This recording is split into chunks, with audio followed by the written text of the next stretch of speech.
So in number 104, it says that there's a point at which the speed of uranium hexafluoride is the same as the speed of helium atoms. Now, if you have those gases at the same temperature, they are not the same speed.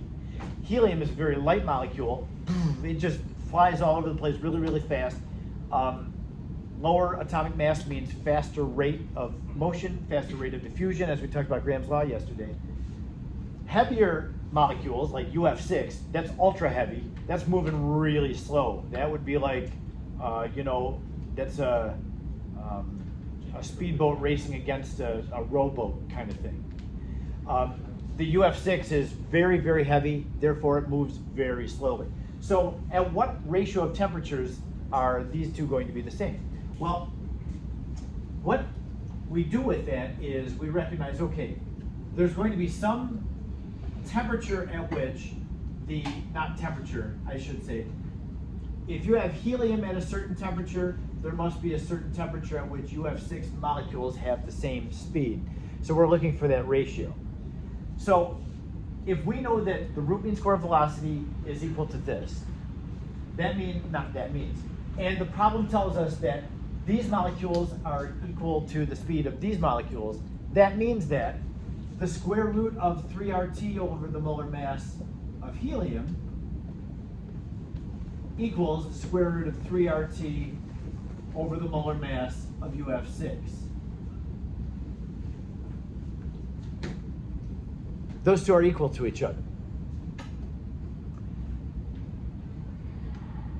To me, that's the worst part of the problem. The rest of it's just algebra, moving terms around. But yeah, recognizing that, okay, what is the expression for the root mean square velocity, and do we connect those two like that? So these two temperatures are not going to be the same. So I put the subscript helium on the left and the subscript UF6 on the right. What terms are actually variable or determined by what substance it is? The 3 and the R, the number 3 does not depend on what gas you use. 3 is the same for helium as it is for UF6. So the 3 is going to wind up canceling out. The R does as well. R is not gas dependent. If you have hydrogen, R is the same as it is for hydrogen, as for helium, as for oxygen, as for nitrogen. Every gas has the same R value. So the 3 and the R are common to both sides. They can just cancel out. Also, the radical, that square root. If the square root of this is the same as the square root of that, that means the inside of that must be equal to the inside of that. So I would say the first step is to square both sides. So that will get rid of the square root sign. So we'll put 3RT of helium over the molar mass of helium equals 3RT of UF6 over the molar mass of UF6. Now, again, these two temperatures are not going to be the same. The UF6 is going to have to be heated up really, really hot to be able to move the same speed as helium atoms do. So we're going to look for that ratio of what it has to be. Divide both sides by 3R to get rid of the 3R. We don't need them. They're not helpful to us. They're not any different from one side to the other. So all we're down to here is temperature of helium over molar mass of helium equals temperature of UF6 over molar mass of UF6.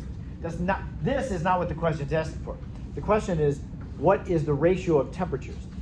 So I need to get the temperatures on the same side. So the next step, we'll take and move the temperatures all to one side and the molar masses all to the other side. I'm going to do two steps in this two changes in this one step. So I'll take the UF6 and move it over to the left. Thank you. Divide off the temperature of UF6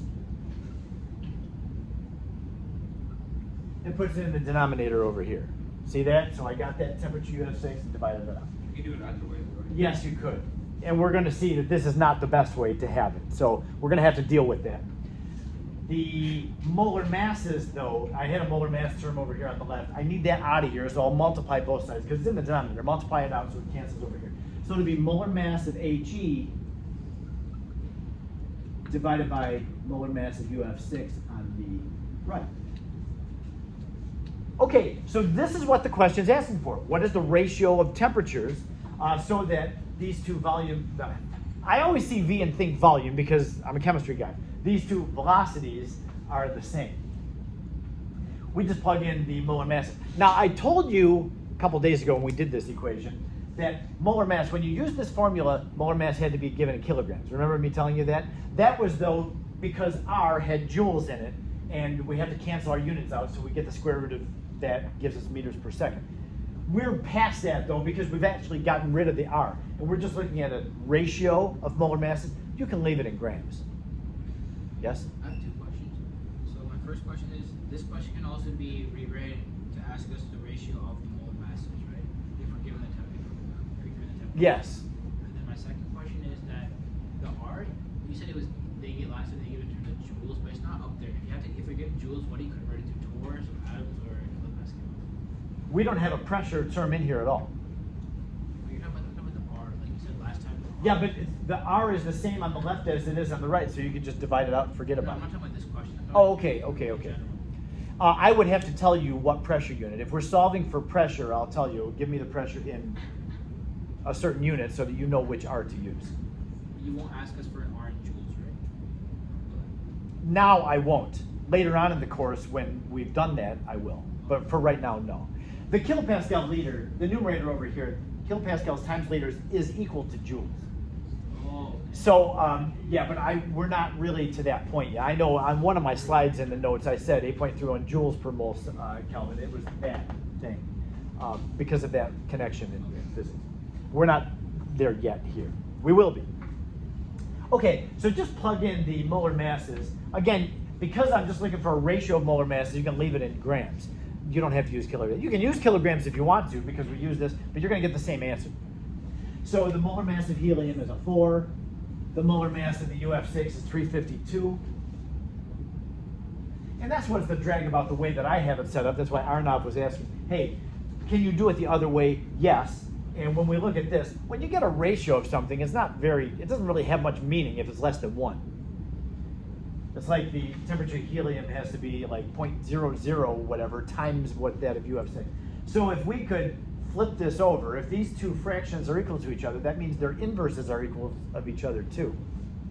So if we just flip this upside down, we could see that the temperature of UF6 over the temperature of helium, just inverting both sides, equals 352 over 4. And that is a nice round 88.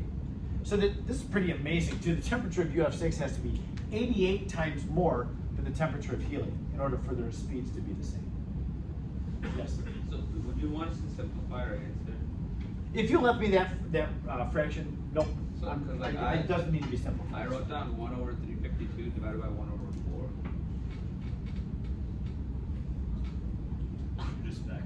I see what you did. Yeah, it's fine. I get scared of simplifying fractions like that, so I just don't do it. Okay. That's what calc VC does.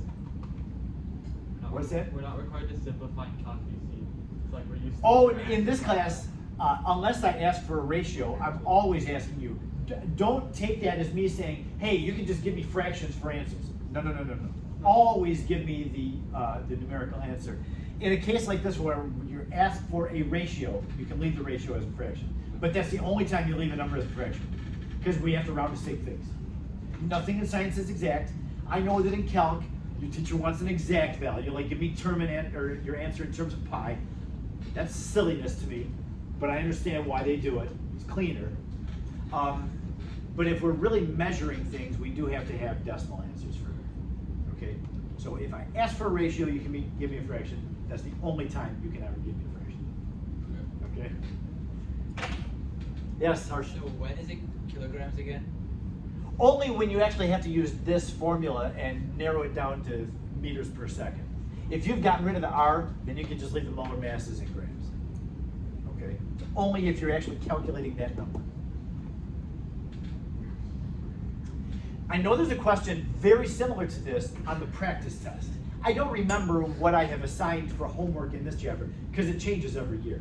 But I know that you'll see this again, so I wanted to make sure that we knew how to do it, whether it was now for the quiz or soon for the test. Okay? So tomorrow we have a lab.